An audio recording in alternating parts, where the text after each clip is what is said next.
जय हिंद जय भारत गाइस, स्वागत है आपका कॉन्कर बैच पढ़ ले कॉमर्स की सेवाओं में। मैं आपका भाई दोस्त educator of economics love Kaushik आपको इंडियन इकोनॉमी का एनवायरनमेंट एंड सस्टेनेबल डेवलपमेंट वाला चैप्टर इस वीडियो के अंदर करा दूंगा with questions and answers. Dhakad level question भी आपको मिलेंगे, यानी आपकी रिवीजन का एक आसान तरीका साध दिया है। आसान तरीके से आपको सब कुछ प्रॉपर गाइडेंस के साथ एक एक चीज टफ मटेरियल प्रोवाइड कर रहे हैं और उम्मीद करता हूं साथ बने रहोगे तो अच्छे मार्क्स स्कोर जरूर करोगे। बस आपको वीडियो अच्छी लग रही है तो यार प्लीज वीडियो को लाइक करना ना भूलें, इस चैनल को शेयर करें, वीडियो को शेयर करें अपने फ्रेंड से और बेल आइकन दबा दोगे तो आपको एक एक नोटिफिकेशन भी मिल जाएगी। ठीक है जी। तो दोस्तों इन्वायरमेंट की बात हो रही है तो यहां पर इस चैप्टर को पढ़ने के साथ साथ आपको थोड़ी साइंस वाली फीलिंग, साइंस का सब्जेक्ट होता है 8th 9th क्लास में या फिर इन्वायरमेंटल साइंस के सब्जेक्ट्स होते थे तो उसकी थोड़ी फील आएगी। इन्वायरमेंट की डेफिनेशन से इसको शुरुआत करना है बेसिकली, फिर सस्टेनेबल डेवलपमेंट पे आएंगे और बीच में कुछ ऐसे टेक्निकल वर्ड्स आएंगे जो 11th 12th क्लास के लेवल पे बच्चों को पता होने चाहिए, तो क्वेश्चन वहीं से आएगा। इजी लेवल की जो चीजें बताऊंगा वो सिर्फ बेस क्रिएट करने के लिए है, लेकिन जहां से क्वेश्चन आएगा वो चीजें भी आपको बता दूंगा। ठीक है। नॉर्मली हम देखते हैं हमारे आसपास काफी सारी चीजें हैं। टेबल होगी यानी फर्नीचर के आइटम्स होंगे, फ्रेंड्स वगैरह भी होते हैं, फैमिली भी होती है, दुश्मन भी होते हैं, दोस्त भी होते हैं, प्लांट्स भी होते हैं, हवा भी है, समझ रहे हो, स्कूल भी है, हॉस्पिटल भी है, पेट्रोल पंप भी है, रोड भी है, यानी सड़क, ब्रिज वगैरह, फ्लाईओवर सब कुछ है। तो जितनी भी चीजें हमारे आसपास है वो कुछ चीजें जिंदा हैं यानी सांस ले सकती है, कुछ चीजें जिंदा नहीं है यानी सांस नहीं ले सकती। तो हमारे आसपास जितनी भी चीजें हैं जो सांस ले सकती हैं वो लिविंग थिंग्स हैं, जैसे कि ह्यूमन बींग्स और पेड़ वगैरह। जो सांस नहीं ले सकती वो सड़क हो सकती है, फर्नीचर हो सकती है, फैन हो सकता है, वो नॉन लिविंग थिंग्स होती है। और गाइस इन्वायरमेंट वाले चैप्टर में जो लिविंग थिंग्स है उसको बायोटिक एलिमेंट बोलते हैं और जो नॉन लिविंग थिंग्स है उसको एबायोटिक एलिमेंट बोलते हैं। तो ये जितनी भी हमारे आसपास चीजें हैं, कुछ भी हो, उन सब चीजों का सम टोटल एनवायरमेंट होता है। बहुत आसान से शब्दों में लिखा गया है आपके सामने एनवायरमेंट की डेफिनेशन। तो it refers to the total of all living things and non living things surrounding us. Surrounding का मतलब हमारे आसपास जितने भी लिविंग थिंग्स होती है उसको बायोटिक एलिमेंट बोलते हैं और जो नॉन लिविंग थिंग्स होती है उसको एबायोटिक एलिमेंट बोलते हैं। ठीक है। यानी हर एक चीज, नदी भी, नाले भी, समुद्र भी, पहाड़ भी, ये सब चीजें हमारा एनवायरमेंट है। समझ रहे हो। एनवायरमेंट होने का हमें फायदा क्या है? बहुत फायदे हैं। एनवायरमेंट की वजह से हम जिंदा है, यानी जो हमें ऑक्सीजन सांस मिल रही है हमारे फेफड़ों को, वो भी एनवायरमेंट की वजह से मिल रही है। जो हम गंदगी फैला देते हैं रोड पे, सड़क पे, एनवायरमेंट उस गंदगी को अपने अंदर एब्जॉर्ब कर लेता है, सारी गंदगी को नहीं कर लेता। जो नॉन डिग्रेडेबल लाइक प्लास्टिक वगैरह होती है उसको नहीं कर सकता। तो प्लास्टिक वगैरह को इसलिए बैन करने की कोशिश पूरी की जा रही है सरकार के द्वारा, लेकिन जो नॉर्मल कूड़ा करकट कागज वगैरह का है, पेड़ वगैरह का है, या जो हम फेंकते हैं छोटी मोटी चीज़ें, वो इन्वायरमेंट अपने अंदर अब्जॉर्ब कर लेता है। तो इन्वायरमेंट होने के बहुत सारे फायदे हैं। आपने जो क्लास में स्टेशनरी आइटम यूज़ किए हुए हैं वो भी इन्वायरमेंट से आए हैं, किसी ना किसी पेड़ की लकड़ से कुछ ना कुछ बना होगा, प्लास्टिक व्लास्टिक जो भी आई है इन्वायरमेंट से आए हैं। जो फैक्ट्री चलती है उसके अंदर रिसोर्सेज हैं वो भी इन्वायरमेंट से आए हैं। तो इन्वायरमेंट होने के बहुत सारे फायदे हैं। वो हमें बहुत सारे प्रोडक्टिव रिसोर्स प्रोवाइड करता है, हमें जिंदा रखता है और हमारा कूड़ा करकट अपने अंदर समेट लेता है। और चौथी बात, हमें बहुत अच्छा व्यूज़ दिखाता है। व्यूज़ मतलब सीनरी दिखाता है, हिल स्टेशन दिखाता है, कहीं देखते हो बर्फ़ वगैरह है, ग्लेशियर्स है, वहाँ से बहुत अच्छा व्यू आता है। इंडिया के अंदर बात करें तो केरला के अंदर मुनार या फिर कोडई कनाल या फिर ऊटी, या बात करें पश्चिम बंगाल में तो दार्जिलिंग जैसी जगहें बहुत अच्छी है, कश्मीर में तो पूरा कश्मीर बहुत अच्छा है, लेह लद्दाख की बात होती है, राजस्थान में बहुत अच्छी जगहें हैं, सिक्किम में बहुत अच्छी जगह है। तो ये सब सीनरी है।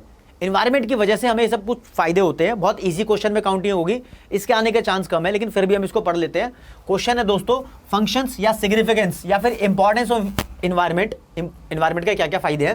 पहला, it provide resources for production. Production मतलब फैक्ट्री वगैरह चलाने के लिए रिसोर्सेज इन्वायरमेंट से हमारे पास आते हैं। It एसिमुलेट्स waste. एसिमुलेट का मतलब होता है अपने अंदर समा लेना, जो भी हम वेस्ट करते हैं वो सब अपने अंदर एब्जॉर्ब कर लेता है। फिर इन्वायरमेंट सस्टेन्स लाइफ। सस्टेन का मतलब यहाँ पर है मेंटेन, हमारी जिंदगी को मेंटेन करके रखता है, ऑक्सीजन वगैरह प्रोवाइड करता है। ठीक है जी। और लास्ट है, it provide aesthetic services. Aesthetic का मतलब होता है सुंदरता, सुंदरता यानी ब्यूटी, सौंदर्य।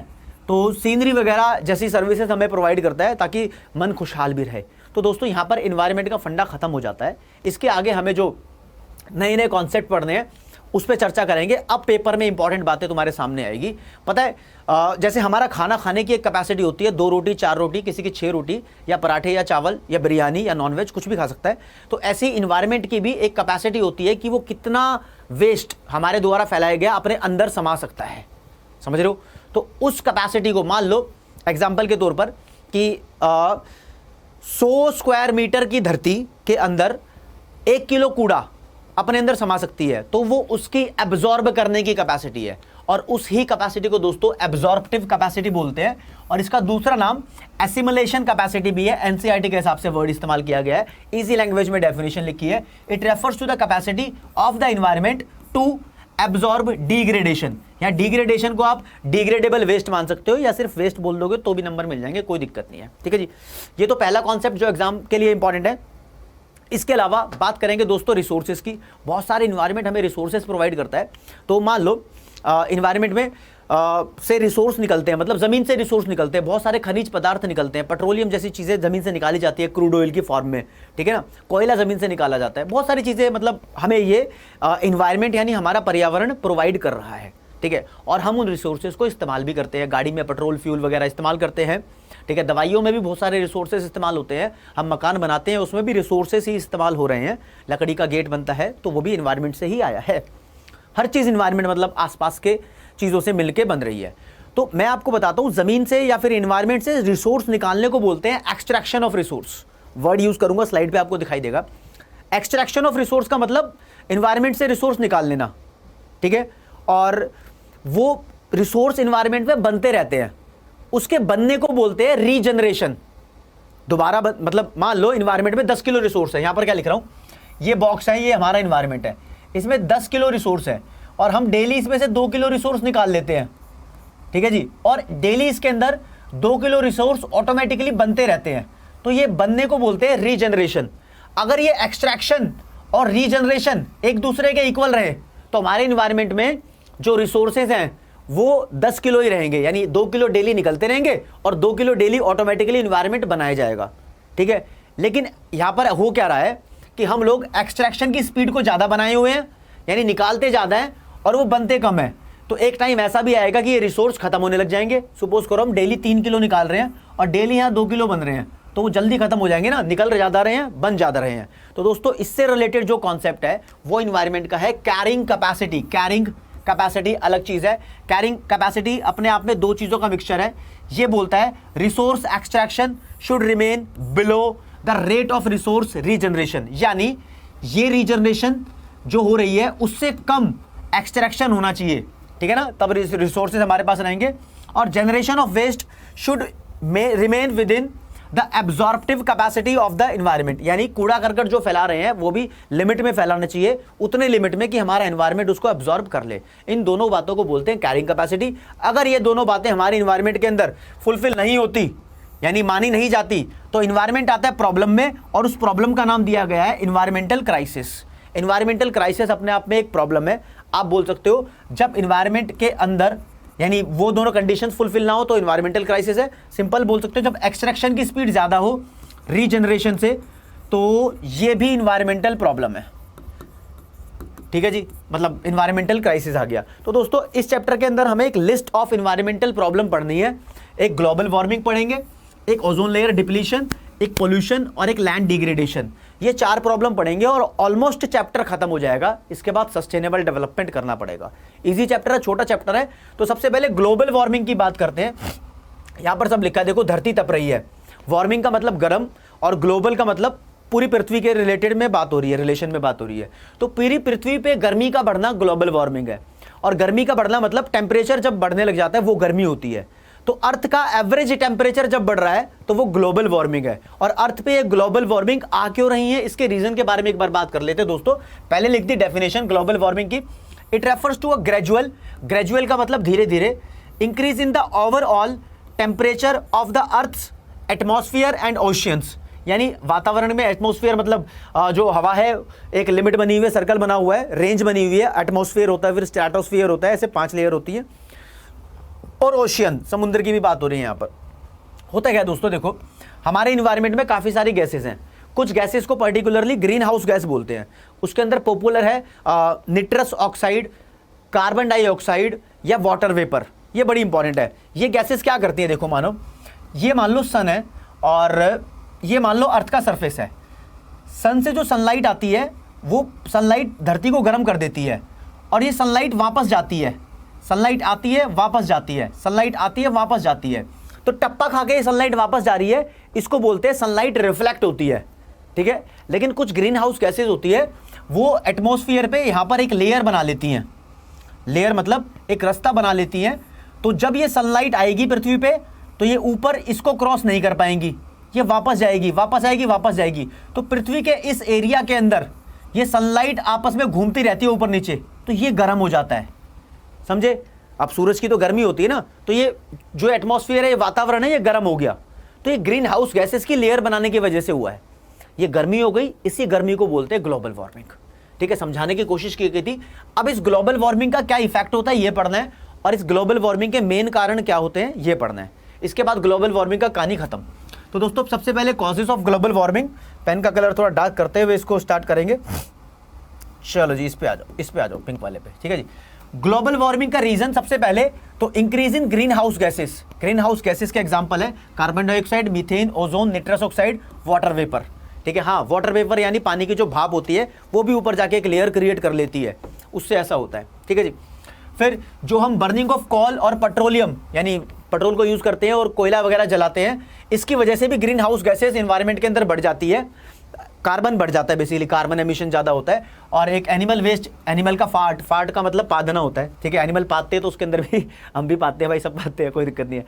तो उसके अंदर भी गैसेज होती हैं, ये कार्बन गैस होती है, तो उसकी वजह से भी मीथेन गैस निकलती है, उसके लिए मीथेन गैस निकलती है, सही पकड़े तो, ठीक है। फिर है जी डिफॉरेस्टेशन। डिफॉरेस्टेशन का मतलब होता है पेड़ों की अंधाधुंध कटाई, यानी बिना देखे पेड़ों को काटते रहो। इसके ऊपर अपना ये एक अलग टॉपिक है।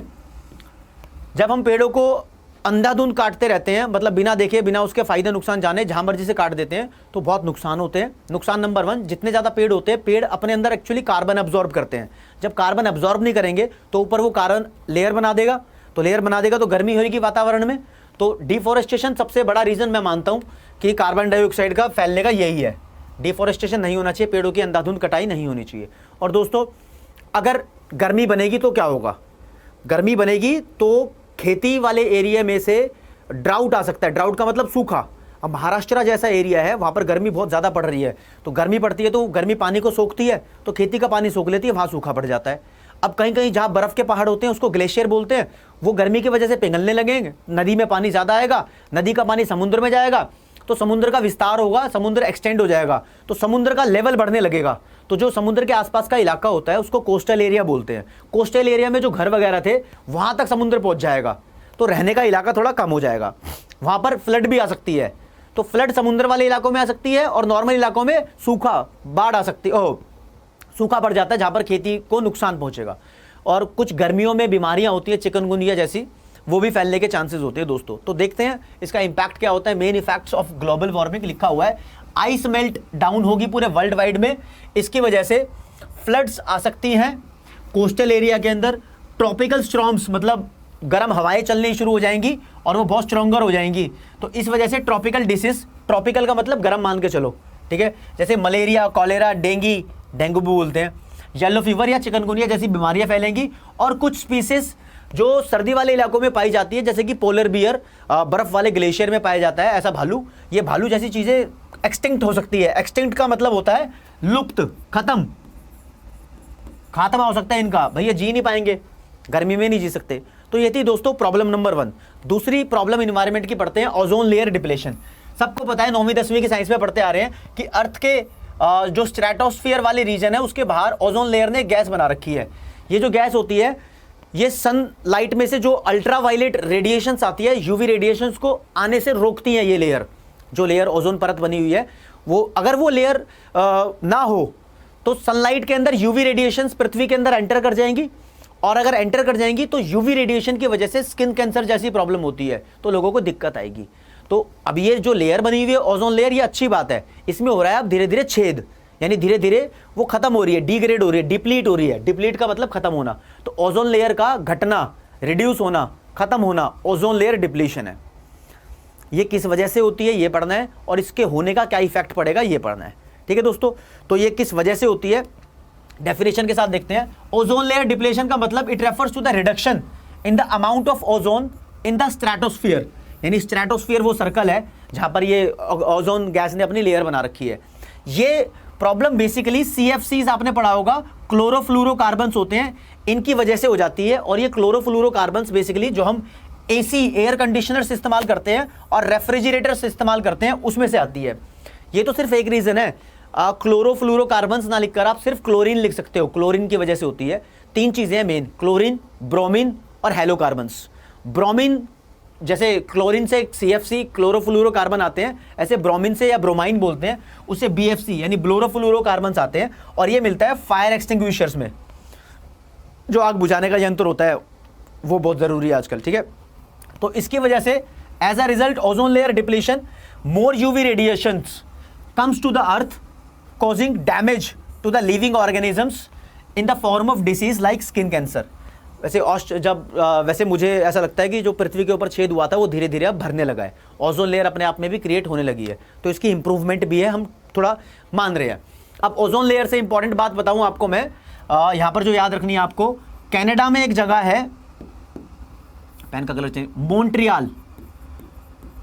मॉन्ट्रियल या मॉन्ट्रियल पढ़ लो कैसे भी। 1987 में दोस्तों यूनाइटेड नेशंस के बहुत सारे देशों ने मॉन्ट्रियल कनाडा में मीटिंग करी और यहां पर एक प्रोटोकॉल बनाया, मॉन्ट्रियल प्रोटोकॉल बोलते हैं उसको। ठीक है, इसमें बोला गया बहुत सारे देशों से, जो देश इसके मेंबर बने, कि हम लोग अपने अपने देशों के अंदर इसका क्लोरोफ्लोरोकार्बन्स या ऐसी इंडस्ट्रीज में जहां पर इसका इस्तेमाल होता है उसका प्रोडक्शन कम से कम कराएंगे ताकि ओजोन लेयर की डिप्लेशन दोबारा ठीक हो सके।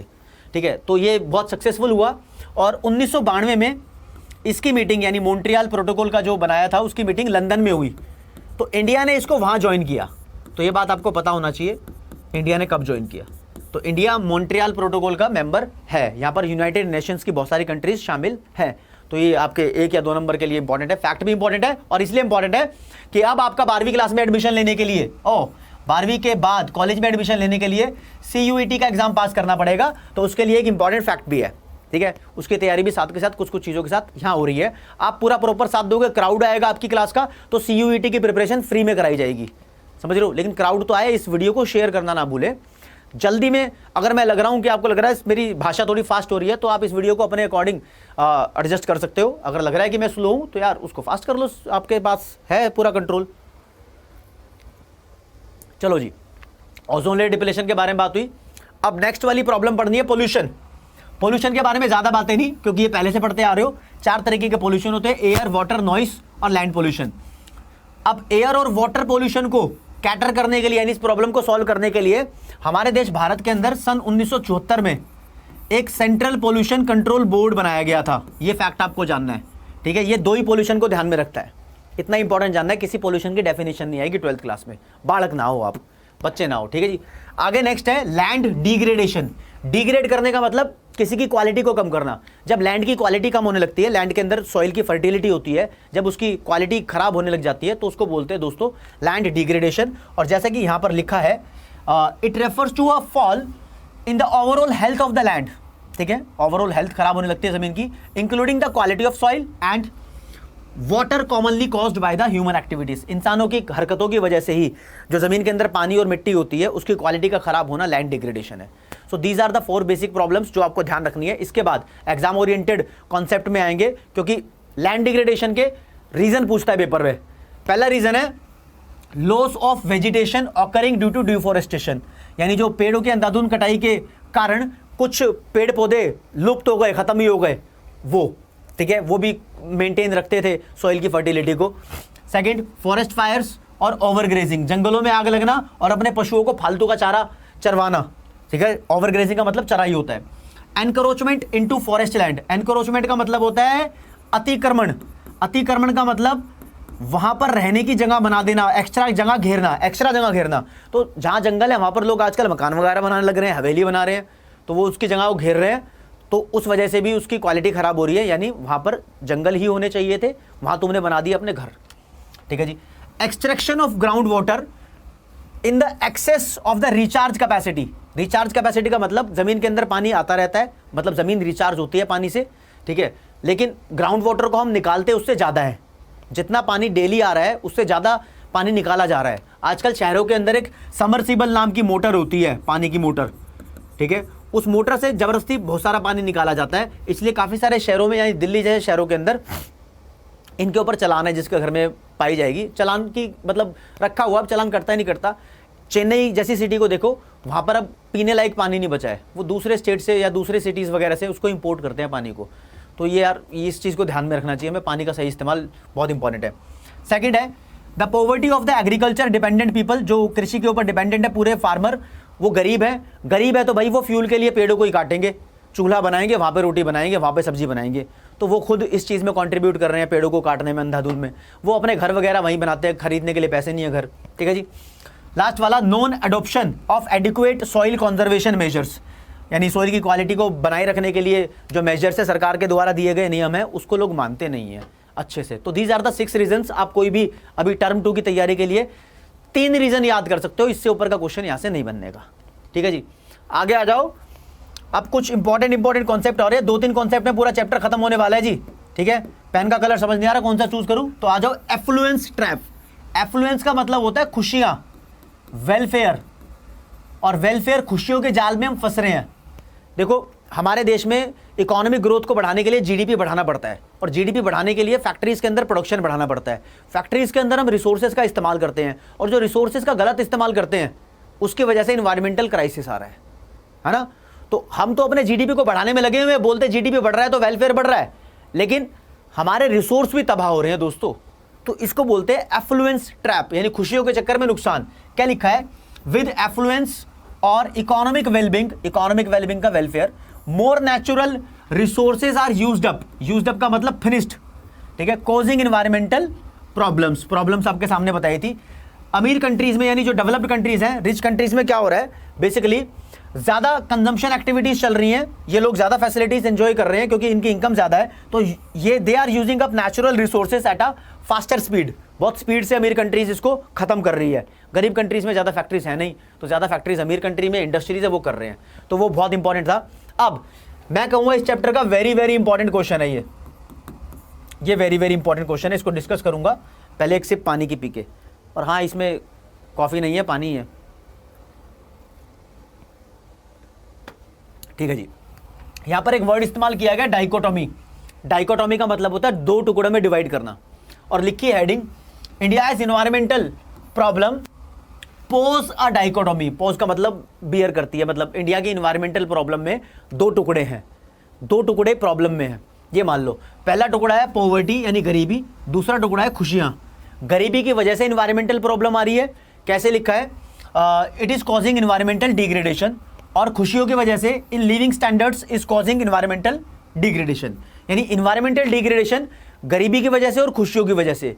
खुशियों की वजह से तो देख लिया कि हम रिसोर्सेज को फास्टर स्पीड से इस्तेमाल किए जा रहे हैं, तो इन्वायरमेंटल डिग्रेड हो रहा है, और गरीबी की वजह से हम उनका मिसयूज कर रहे हैं, तो ऐसा हो रहा है, ठीक है जी। तो यहां से कॉन्सेप्ट खत्म होता है, नया कॉन्सेप्ट सस्टेनेबल डेवलपमेंट। अब दूसरा वेरी इंपॉर्टेंट कॉन्सेप्ट ये है, यहां से भी क्वेश्चन आते हैं। सस्टेनेबल का मतलब होता है मेंटेन करके रखना, और डेवलपमेंट तो है तरक्की, तो ऐसी तरक्की जो मेंटेन रहे, मेंटेन, ठीक है जी। तो डेवलपमेंट इस तरीके से होनी चाहिए सोसाइटी की जो मेंटेन रहे। पेन का कलर चेंज करते हुए आगे बात करते हैं, यानी हम अपनी तरक्की में इतने सारे रिसोर्सेज को खत्म ना कर दें कि वो फ्यूचर जनरेशन के लिए ना बचे। तो तरक्की कुछ इस तरीके से करो कि कुछ फैसिलिटीज और रिसोर्सेज फ्यूचर की जनरेशन के लिए भी बचे रहे। तो use resources in such a way that the growth and welfare of future generation is not compromised. इसकी डेफिनेशन आपके सामने आसान भाषा में लिख दूं, it refers to the process of development which meets the needs of the present generation without reducing the ability of future generations to meet their own needs. या और इजी भाषा में, थोड़ी मुश्किल हो गई तो देखो अब मन में आई है, it is the process of development without compromising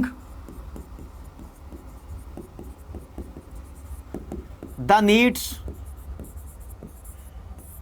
of future generation। बस इतनी डेफिनेशन हो गई, कहानी खत्म। ठीक है जी, दोनों में से कोई भी याद कर लो आप।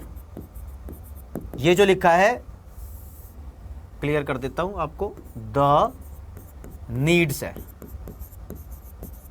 द लगाना लगाओ वरना मत लगाओ। ये डेफिनेशन भी सस्टेनेबल डेवलपमेंट की है। अब सस्टेनेबल डेवलपमेंट को अचीव करने के लिए हमें फालतू का ओवर यूज ऑफ रिसोर्स बंद करना होगा, पेट्रोल का सही इस्तेमाल करना होगा।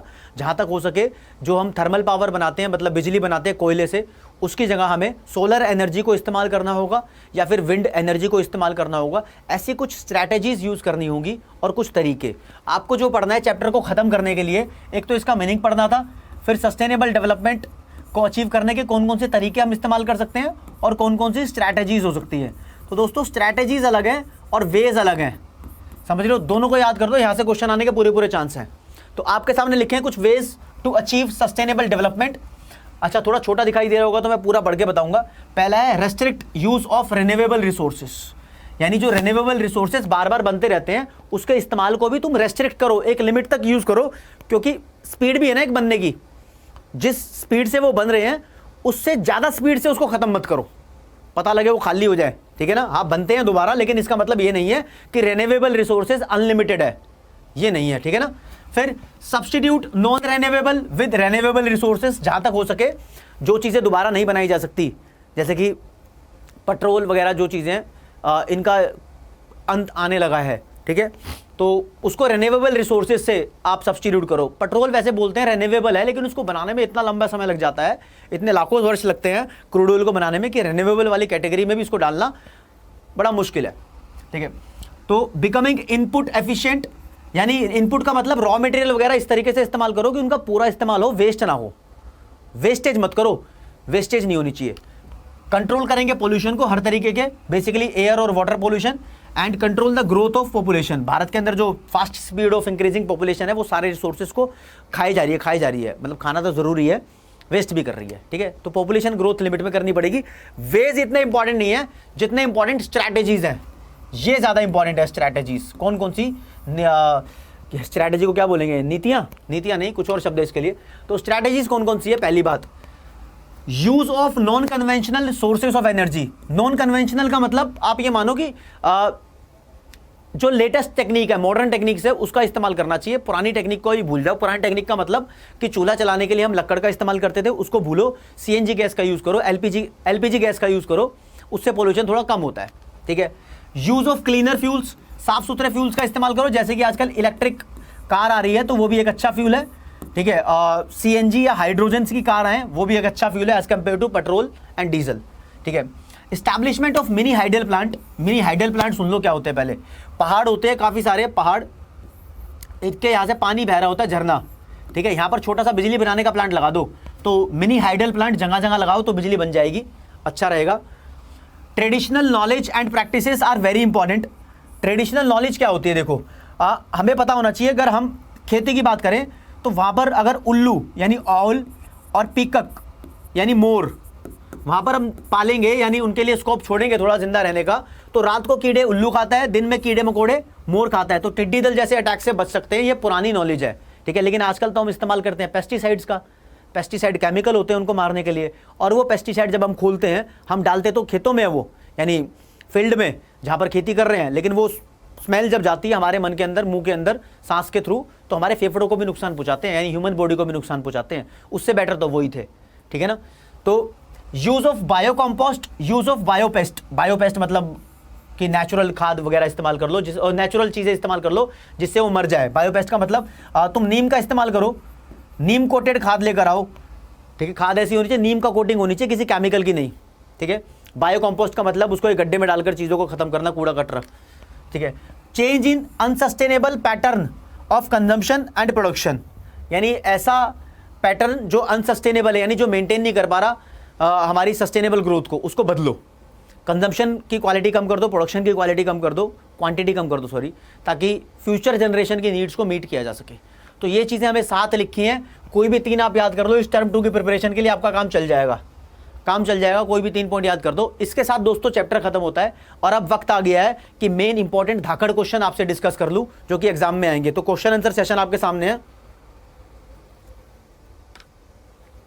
तो दोस्तों यहां पर आपको पहला क्वेश्चन आपके सामने पेश किया गया है गिव 2 इंस्टांसेस। इंस्टांसेस मतलब example. Number 1 over use of environmental resources और दूसरा miss use of environmental resources. 2 point बोल दिए, ओवर यूज क्या होता है और मिस यूज क्या होता है, यहां पर आपको बताना है। तो एग्जाम्पल आंसर भी दिया हुआ है। ओवर यूज मतलब फालतू का इस्तेमाल, मिस यूज मतलब गलत इस्तेमाल। तो हमारे ओवर यूज का मतलब डिफोरेस्टेशन, पेड़ होते हैं, पेड़ का इस्तेमाल तो भाई हमें ऑक्सीजन प्रोवाइड करते हैं, कार्बन अपने अंदर अब्जॉर्ब करते हैं, हम उसका ओवर यूज कर बैठते हैं चूल्हे में आग जलाने के लिए, ठीक है, वो गलत है। लैंड डिग्रेड कर रहे हैं हम उसकी सॉइल की क्वालिटी खराब कर रहे हैं, इट इज एग्जाम्पल। मिसयूज का एग्जाम्पल क्या है, हमने चीज़ों को मिसयूज किया जिससे ओजोन लेयर में डिप्लेशन हो गई और ग्लोबल वार्मिंग हो गई, यानी कार्बन का प्रोडक्शन कर रहे हैं हम, ठीक है, मतलब ऐसी फैक्ट्रीज वगैरह जिसका जो इस्तेमाल नहीं होना चाहिए था उसका वो इस्तेमाल कर दिया। एग्जाम के लिए इंपॉर्टेंट है, एनसीईआरटी का क्वेश्चन है। अगला question, explain the supply demand reversal of environmental resources. Supply मतलब चीज़ों का आना, डिमांड मतलब चीज़ों की वांट, यानी जो हम चाहिए। तो जितनी चीज़ें इन्वायरमेंट में बन रही है, आ रही हैं, वो चीज़ें सप्लाई ऑफ रिसोर्सेज है, और जितना हम उसका इस्तेमाल कर रहे हैं वो चीज़ें डिमांड है। देखो आंसर क्या लिखा है, the demand for resources for both production and consumption has gone beyond the rate of regeneration of the resources, increasing the pressure on the absorptive capacity of the environment. यानी demand ज़्यादा हो रही है production और consumption के लिए, और extraction ज़्यादा हो रहा है। रीजनरेशन यानी वो चीज़ उस स्पीड से बन नहीं पा रही जिस स्पीड से हम उसको निकाले जा रहे हैं, तो इसकी वजह से अब्जॉर्प्टिव कैपेसिटी पे फर्क पड़ रहा है। तो this reversal of the supply and demand relationship with demand for resources exceeding the supply has led to degradation of the environment. यानी कह रहा है कुल मिला के डिमांड फॉर रिसोर्स ज़्यादा है, सप्लाई उतनी नहीं है। डिमांड का मतलब एक्सट्रैक्शन ज़्यादा है, एक्स लिख दिया, और सप्लाई का मतलब रीजनरेशन कम है, ठीक है, ये वाला पॉइंट है। यहाँ पर आपको ऐसे कैसे याद करना है, मैं सामने से हट जाता हूँ, पॉज करके आपको स्क्रीनशॉट लेना है। आगे बढ़ जाओ जी। ये सीबीएसई का इस बार का सैंपल पेपर का क्वेश्चन है और धाकड़ क्वेश्चन है, ये 2 नंबर का क्वेश्चन आया था। क्वेश्चन क्या बोल रहा है, pesticides are chemical compound design to kill pest, many pesticide can also pose health risk to people even if exposed to nominal quantities. Pesticide की बात कर रहा है, पेस्टिसाइड कुछ केमिकल होते हैं, अगर उसको नॉमिनल छोटी मोटी क्वांटिटी में भी एक्सपोज कर दिया जाए तो लोगों की हेल्थ को प्रॉब्लम दे सकते हैं, बिल्कुल दे सकते हैं। तो क्या बोलना है आपको, in the light of the above statement suggest any 2 traditional method for the replacement of chemical pesticide. तो 2 पुराने तरीके बताइए जिससे केमिकल पेस्टिसाइड को हम खत्म कर सके, मतलब उसका इस्तेमाल को रोक सके। पहली बात वही, मोर पाल लो, उल्लू पाल लो, उनके लिए स्कोप छोड़ दो कि वो रहे खेतों के अंदर, तो कीड़े मकोड़े खाते रहेंगे, तो पेस्टिसाइड की जरूरत नहीं पड़ेगी। दूसरा, जो तुम खाद का यानी फर्टिलाइजर का इस्तेमाल कर रहे हो वो थोड़ी नीम कोटेड होनी चाहिए, ठीक है, गवर्नमेंट भी आजकल बोलने लगी है। तो हमारे पास नीम ट्रीज और नीम से बनने वाले बाय प्रोडक्ट्स होने चाहिए, वो पेस्ट कंट्रोल की तरह काम करते हैं। और दूसरे नंबर पे वैरायटी ऑफ बर्ड्स होनी चाहिए, जैसे कि बात करें तो पिकक और ऑवल की बात कर लेते हैं, यहाँ पर ऑवल और पिकक की बात कर लेते हैं, एग्जाम्पल दे सकते हैं, यहाँ पर एग्जाम्पल लिखा नहीं है। ऐसी बर्ड होनी चाहिए, ड्वेल का मतलब होता है पनपना, पनपना, उनको पनपने की जगह प्रोवाइड करनी चाहिए जिससे कि इंसेक्ट और पेस्ट खत्म हो सके। तो गाइस ये बहुत इंपॉर्टेंट क्वेश्चन था।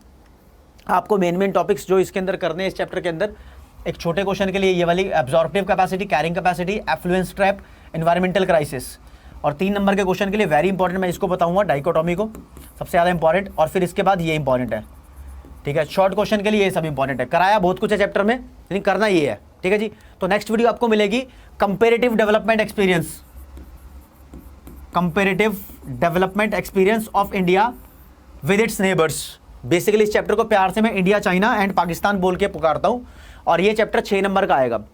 अभी आपको इंडियन इकोनॉमिक डेवलपमेंट वाली बुक खत्म हो जाएगी उस चैप्टर के साथ। तो गाइस इस वीडियो लेक्चर में इतना ही, साथ बने रहो और वीडियो को लाइक करो, कमेंट करो, शेयर करो, मेरा प्रोत्साहन बढ़ाओगे तो अच्छी क्वालिटी का कंटेंट पेश करूंगा। मैं आपका भाई दोस्त educator of economics love Kaushik इस वीडियो को इसी के साथ खत्म करता हूं। नमस्कार।